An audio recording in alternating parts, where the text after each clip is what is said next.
where your children are.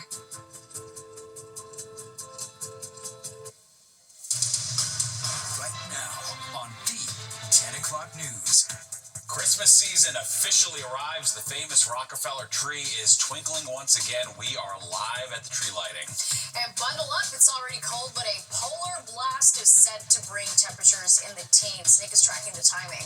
And the man accused of attacking an NYU student, no stranger to criminal court. The suspect boasting a lengthy criminal history, with one of his alleged victims speaking with Fox 5 tonight. Welcome to the 10 o'clock news. I'm Steve Lacey. And I'm Natasha Verma. The 45-year-old suspect allegedly committing this latest crime spree while on parole. He is set to appear in front of a judge at any moment. All right, Fox 5's Kendall Green is live in Lower Manhattan with the developing story tonight. Kendall. Hi, good evening, Steve and Natasha. While 45-year-old James Rizzo awaits arraignment tonight, we've learned that he's connected to 16 prior arrests that includes forcible touching and assault. Now, following last night's arrest, police share that incident involving that NYU student wasn't the only one they have on record tied to Rizzo. Police connected the man to another woman's attack on Thanksgiving Day. And now you're looking at who police say is another victim, 68-year-old Diane Brazel. Rizzo is facing second-degree assault charges after authorities say he shoved Brazel when she was walking along Fifth Avenue with her sister on her way back from the Thanksgiving Day parade. Now, that attack left her with a gash on her forehead that forced her to get at least 6 stitches. Once I saw his face, I realized things were not normal, so I looked away to try to disengage, hoping he would just go away. And after about 5 or 6 seconds of his continuing speaking, he stepped back, and I thought he was leaving. And the next thing I knew, I was slammed into a glass panel there on the sidewalk and slid down. I guess he left. I mean, he did leave. Some people from across the street came across to see if we were okay, and they were yelling at him to try to make him leave. Now, you may still remember him, the footage we shared last night of 20-year-old Amelia Lewis, who was heading to class Monday morning when Rizzo captured on camera running up behind her, the student, to hit her before allegedly pulling her hair, then throwing her to the ground. Now, so far we know Rizzo is still in court, waiting to go before a judge. He's facing the charges that include persistent sexual abuse, forcible touching, and assault. But that's the latest here in Lower Manhattan. Kendall Green, Fox 5 News. Steve, Natasha. All right, Kendall, thank you so much. And turning to the forecast now with a live look outside. The weather is already cold, but it's about to get far worse. All right, Chief Meteorologist Nick Gregory at the weather wall, tracking the numbers that are set to dip into the teens. Nick. Yes, 24 hours from now, we will be getting into that polar grip of air, and it is going to be sending temperatures into the teens, close to the teens in the city, probably stopping at about 20 or 21. That's for Friday morning. Tonight, though, still no picnic. It's in the 20s now, north of town. 23 there at Monticello, 27 Poughkeepsie. Still 38, though, in Midtown. Back to the 20s across Long Island. And about 30 down the Jersey Shore. Calm wind, few high clouds. Wind will be light out of the southwest as time goes along. There's some of those clouds coming by, and we'll see them around tonight and to start tomorrow as well. High pressure's off to the south. That brought the initial wedge of cold air. But look at this cold front now lining up from southern Canada all the way down towards St. Louis. And behind that front is where the real cold air is going to be moving in. So you'll see that coming up here in our futurecast. Out the door in the morning, it'll be upper teens, lower 20s to about 30, 32 in the city and along the coast. Clouds, though, will increase during tomorrow. At times, we'll sort of have a combination of clouds and sun, we'll say. And there'll be a couple of snow showers or flurries north of town as we get into the late morning, early afternoon. But then watch as the wind kicks up out of the northwest. Look where the temperatures go tomorrow night. Right on down into the teens and single digits north and west. 9 Poughkeepsie, 5 Monticello. Out the door Friday morning, about 20 in the city and along the coast. And as we go through Friday, a little disturbance might bring just a little light snow late in the day into the nighttime hours, mostly New York City southward. But look at the temperatures Friday, upper 20s to low 30s. That's the best we'll do. Steve and Natasha. All right, chilly. Thanks so much, Nick. Well, the switch is flipped. The iconic Rockefeller tree is officially lighting up New York City. All right, thousands are standing at the base of the tree, marveling at the lights, including Fox 5's Richard Giacovis. Richard, how's it looking? I was marveling, Steve and Natasha, and there it is in all its glory. That 75-foot Norway spruce lit up tonight with 50,000 multicolored lights and that 90-pound Swarovski crystal star on top. It is officially the Christmas season here in Rockefeller Center. And as many times as I see that tree, after years and years of covering it, you would think it gets old. It doesn't. It's just as magical as it was in the beginning.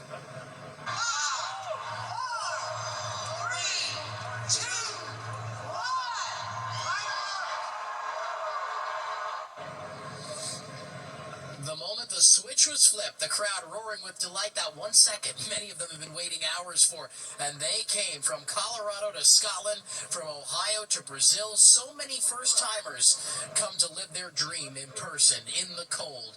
They're penned in one spot just to see that tree lit up. But they all say they wouldn't trade it for anything. And the NYPD tonight, keeping all of our people safe with extra detail on the ground and in the skies above via drone. There's also a lot of traffic around this area with street closures near Rockefeller Center, including portions of Fifth Avenue going beyond tonight. I feel like I have a soundtrack playing in my ear. But plenty of festive New Yorkers and tourists alike aren't bothered by any of this, not one bit, because Christmas in Rockefeller Center, well, it symbolizes the joy of this season year after year. Really special to me because this is probably the first and only time I've ever got a chance properly to see the Rockefeller go up, and I'm not excited about it. It's huge and it's beautiful, but it's even prettier like in real life, so I love it. What is it like when you first saw it? First time ever seeing it? First time in person, yes. Yeah, and what is it like? Magical. Really magical. We're from Denver, Colorado. Came out here to see the Christmas lights. My mom's dream come true. We're so excited. Why is this your dream come true? You know, when I see the movie Home Alone, 25 years ago, I said I had to be there. So I finally make it, you know? We all think of Kevin McAllister when we're standing here watching that tree. If you can't make it out tonight, you have plenty of time to see that tree. It's here until mid-January, lit up every day from 5 a.m. to midnight. And let me tell you, Christmas is very much alive here in Rockefeller Center. It all starts tonight. Steve and Natasha, we're live in Rockefeller Center. It looks absolutely gorgeous. Merry Christmas now. Yeah, Merry Christmas. All right, Richard, thank you so much. And Delta Airlines says the government shutdown cost them about $200 million. The airline CEO blamed the loss on all the refunds that they issued during that period and the drop in bookings. 43-day shutdown caused ongoing delays and cancellations at major airports as unpaid air traffic controllers missed work. Governor Hochul revealing more about her plans to work with incoming Mayor Zoran Mamdani in an exclusive interview on Good Day New York this morning. The governor shared her thoughts on some of the pressing issues facing the city and state while she's ruling out income tax hikes. Hochul did leave the door open to raising business and corporate taxes next year to brace against any federal funding cuts and support programs like universal child care. I would just say this. The budget process is unfolding. We'll be working with the legislators over the next couple months, and we'll find out how we can take off a bite of what we need to do, like what is doable in this upcoming year and the following year. And the governor also spoke about her conversations with the mayor-elect surrounding the NYPD. The governor says she's going to continue to have the state fund NYPD overtime, especially for officers patrolling the subway. Mamdani has said he wants to cut police overtime costs, but has not said exactly how he wants to do this. The NYPD is asking for your help to locate this man wanted in connection with a subway assault. Police say early Monday morning, a northbound 3 train pulled into the 34th Street station. That suspect entered the train car, lit someone on fire, and then ran off. The victim had serious burns. Anyone who recognizes that person in the video is being asked to call Crime Stoppers. Well, a 21-year-old man is facing arson charges tonight, accused of starting a fire inside the Staten Island supermarket where he worked. FDNY fire marshals arrested 21-year-old Dominic Sacchetti today. They say surveillance video shows him starting the fire at a ShopRite on Greaves Lane in Bay Terrace. It happened the day before Thanksgiving as the store was packed with customers. Fortunately, no one was hurt. The damage, though, expected to cost more than $100,000. A federal vaccine advisory committee is meeting tomorrow to discuss whether newborns should still get the hepatitis B vaccine. Current guidelines suggest all babies get the vaccine on the day that they are born. It protects against liver infection. But Health Secretary RFK Jr. is expected to change that recommendation. The committee could vote to remove the birth dose recommendation or delay vaccination to a later age. Despite what the committee decides, the American Academy of Pediatrics says it will still urge the dose at birth. Well, a doctor who admitted to selling ketamine to Matthew Perry weeks before the actor died from an overdose was sentenced to 2.5 years in prison and 2 years probation. 44-year-old Salvador Plasencia is the first of 5 people to be sentenced in the case. He accepted a plea deal back in July and had faced up to 40 years behind bars. The doctor admitted to taking advantage of Perry, knowing he was a struggling addict. He was not accused of selling Perry the dose that investigators say killed him. The Friends star died in October of 2023 at the age of 54. Perry's family members spoke out in court, giving emotional impact statements before the sentencing. Well, highly contagious winter sickness suddenly surging. Yeah, norovirus is back in full force. The doctor joins us live with the best ways to protect yourself. And the president on the defense, how he's reacting to the growing scrutiny over the U.S. strike on alleged drug smuggling boats.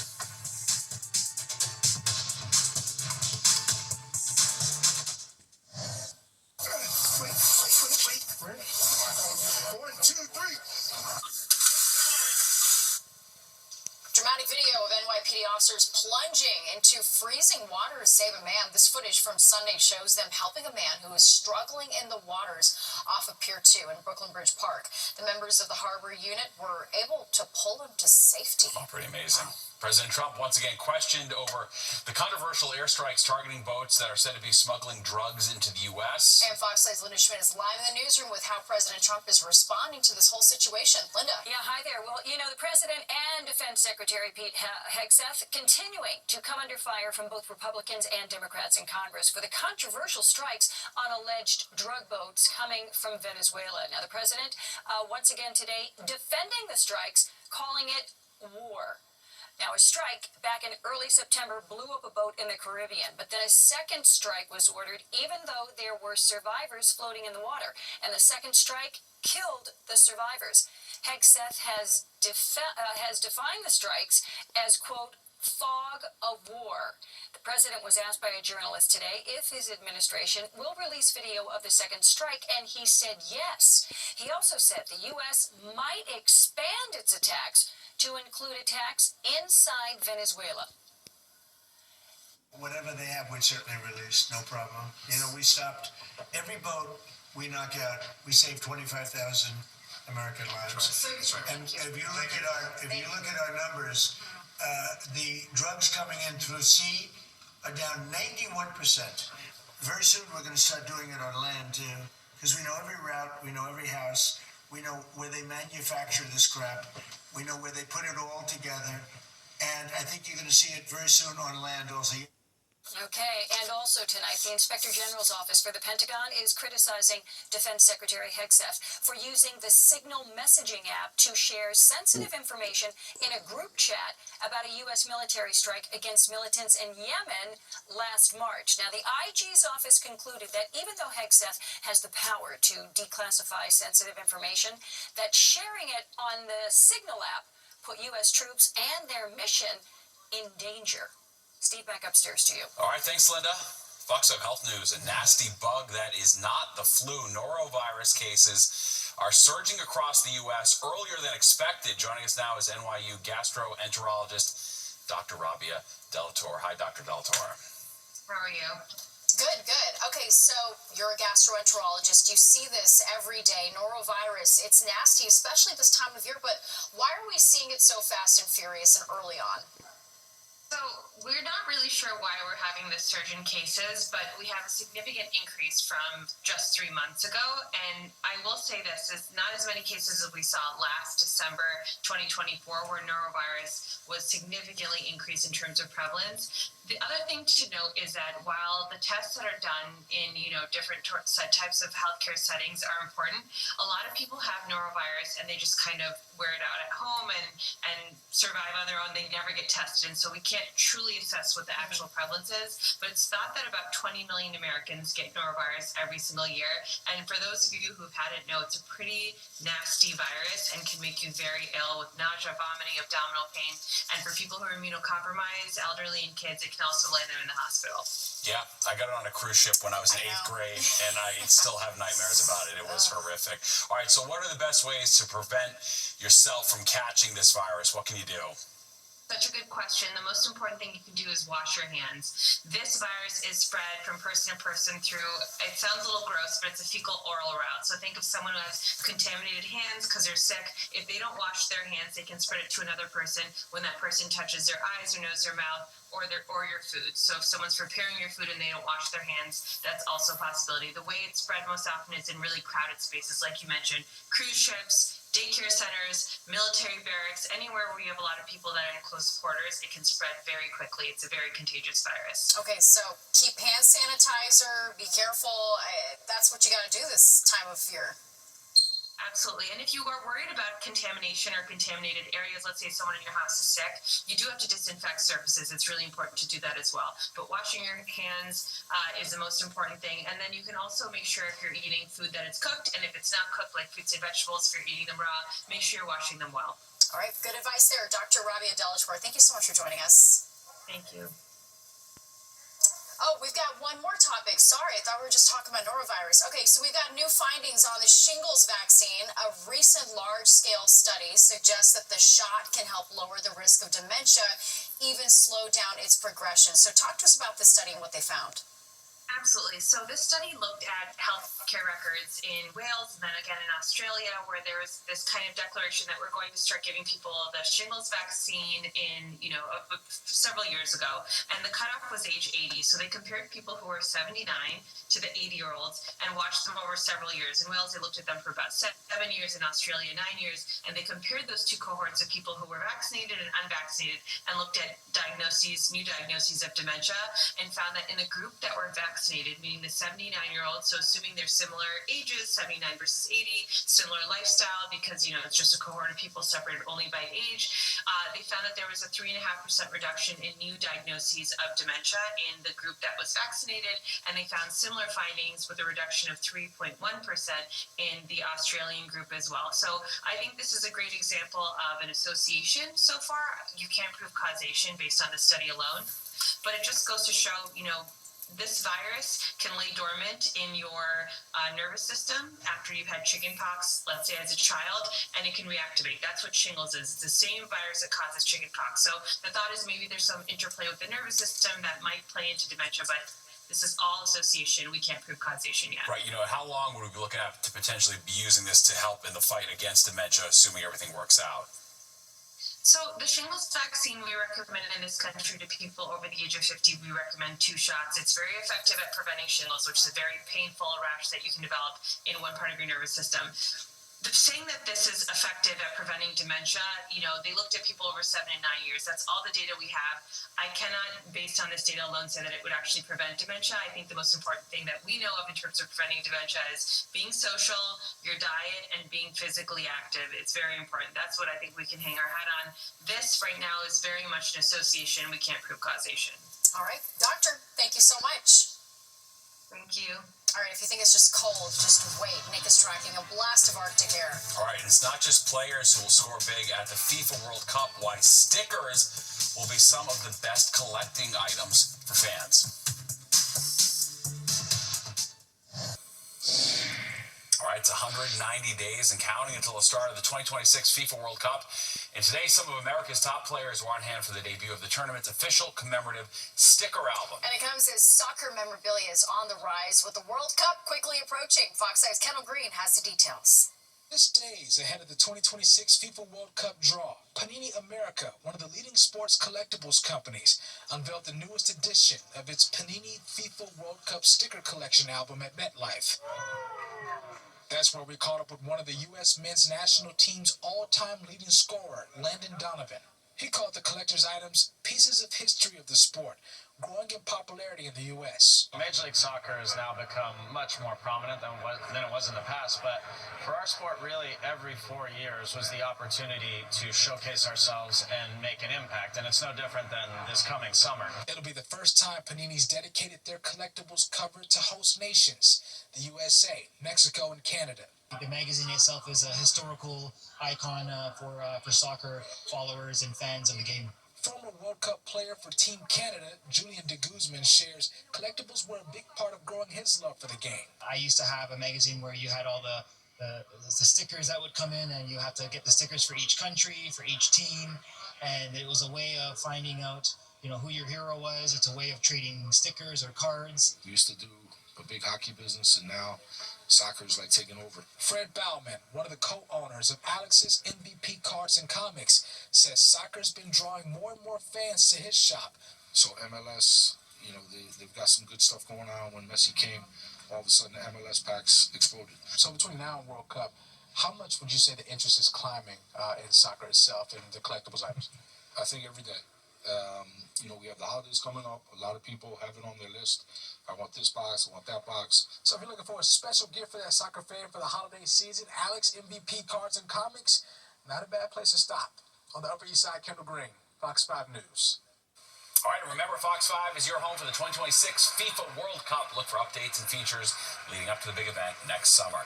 All right, time to talk about the weather. No summer soccer weather on the forecast. For us, unfortunately, yeah. No, this is winter weather here. This is for the skiers and the snowboarders and the Winter snowmobile extreme riders. sports. Winter Yeah. extreme sports, exactly. So it's going to be a cold night, and we got even colder air that's on the move that'll be arriving here in about 24 hours' time. If you look at the satellite view, again, we're mainly clear. Got a couple of thin high clouds. That's really about it. You can see a line, though, of snow off to the west here. That's with a cold front. That's going to be making the difference for us as it moves across the area tomorrow evening, really in the afternoon. And ahead of that could be a couple of little snow flurries or snow showers moving through. And then I wanted to show you this area across the southwestern part of the country, because this area will be another little storm center that's going to move to our south. That could bring a little bit of snow from New York City on south and eastward on the later part of Friday into Friday evening. So we'll see that here in the futurecast. Again, overnight, mainly clear. Clouds and sun combined tomorrow. Even as early as late morning, early afternoon, a couple of snow showers may start to develop, particularly north of town. Notice the streaks in the clouds here. It's going to get windy. Winds will gust near 30 miles per hour or higher at times by late morning into the afternoon. The cold air tumbles on in here, and then it stays cold on Friday. We're going to struggle to get to 30, 32 degrees across the area. And there's that disturbance sneaking up from the south. And again, best chance for a little bit of snow, pretty much, again, from the New York City immediate metro area on southward. It's not going to be a big deal, but just keep that in mind for later Friday into Friday night. All right, tonight it's down to the low 20s, a couple of teens, well north and west. About freezing or so for the city, and lower 30s to a couple upper 20s moving along the coast. Tomorrow, clouds and sun, get some snow showers pop up in the afternoon, but it's a cold day. Again, we're only looking at upper 30s at best, some of the northern suburbs to lower 40s in the city. And again, those numbers are still way below average for this time of the year. Steve and Natasha. All right, very well. Thanks, Nick. Instacart is suing New York City. The reason stemming from a bill passed by the city council. Details on the new minimum pay requirements the company is now fighting. You're watching the 10 o'clock news. All right, welcome back to the 10 o'clock news. New York City has been hit with a lawsuit from grocery delivery service Instacart. All this over its new laws related to minimum pay requirements for app-based workers. Fox 8's Teresa Priolo joins us now with all the details. Hi, Teresa. Hi, guys. Yeah, the city is claiming that the way Instacart compensates its delivery workers isn't fair. Instacart says the city's new laws will ruin its business. All this ultimately means you may start paying more for that Instacart delivery. So the city enacted a series of laws that favor the delivery workers, including one that allows workers to be paid when they're searching on the app or traveling to or waiting for a job. Instacart currently only pays workers once they've accepted and completed that job. The city says that amounts to below minimum wage. Instacart says changing this will cause costs to skyrocket, so they have sued the city to reverse these laws. They say that shoppers and workers value the flexibility that this app gives them, and they would not provide a clear answer to us as to how much workers actually make an hour and if it is minimum wage. The company also says the city would not know the true impact of all of these laws because they've never commissioned a survey to study it. The utilization component, this complicated formula that's built into the standard, treats that time as compensable time. So if you're in the app looking at those available batches, that has to be compensated. And what that means is you can't have a platform, a model that's just open the way that Instacart is. They have been using flexibility as an excuse to underpay workers' time every time they are waiting for deliveries. For instance, you have an Instacart worker who's waiting for Instacart to send them an order. That's time that they are not paid. So for instance, if an Instacart worker has to deliver a 5-mile trip for a base space of 5 hours, the worker is not compensated the time that he's investing making that trip. In a a statement, the Department of Consumer and Worker Protection said, quote, Instacart shoppers are currently paid just $13 per hour with no benefits, no pay for waiting time, and no reimbursement for vehicle expenses. No business in New York could legally compensate employees at such a low level. These workers deserve better. We will continue to fight to protect and improve their rights, close loopholes that undercut their wages, and ensure every grocery delivery worker receives the fair pay and protections they are owed. Now, these laws are due to take effect on January the 26th. Steve.